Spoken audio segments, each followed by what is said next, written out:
ഇന്ന് ഞങ്ങൾ എത്തിയിട്ടുള്ളത് മദീനയിൽ പോയാൽ നിങ്ങൾ എന്തായാലും പോയി കണ്ടിരിക്കേണ്ട മറ്റൊരു സ്ഥലത്താണ് കേട്ടോ. നമ്മുടെ മുത്ത് നബി സല്ലല്ലാഹു അലൈഹി വസല്ലമ വെള്ളം കുടിക്കുകയും വുളു എടുക്കുകയും ചെയ്തിരുന്ന ബിർ ഗർസ് അഥവാ ഗർസ് കിണറിനരികിലേക്ക്. മസ്ജിദ് നബവിയിൽ നിന്നും അധികം ദൂരെയല്ലാതെ ഖുബാ മസ്ജിദിന് സമീപമാണ് ഈ ചരിത്ര പ്രസിദ്ധമായ കിണർ സ്ഥിതി ചെയ്യുന്നത്. സ്വർഗത്തിലെ ഉറവകളിലൊന്നായാണ് പ്രവാചകൻ ഈ കിണറിനെ വിശേഷിപ്പിച്ചത്. ഇപ്പം നമുക്ക് കിണർ തൊടാനോ തൊട്ടടുത്തെത്താനോ പറ്റില്ല.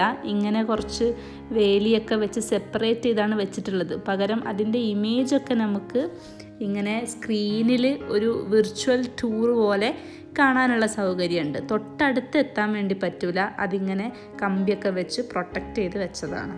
മുഹമ്മദ് നബി സല്ലല്ലാഹു അലൈഹി വസല്ലമ എൻ്റെ കിണർ എന്ന് വിശേഷിപ്പിച്ച കിണർ കൂടിയാണിത്. തൻ്റെ മരണശേഷം അലി ബിൻ അബി താലിബ് റളിയല്ലാഹു അൻഹുവിനോട് ഗർസ് കിണറിൽ നിന്ന് 7 തുകൽ സഞ്ചി വെള്ളം കൊണ്ട് തന്നെ കുളിപ്പിക്കാൻ പ്രവാചകൻ നിർദ്ദേശിച്ചു.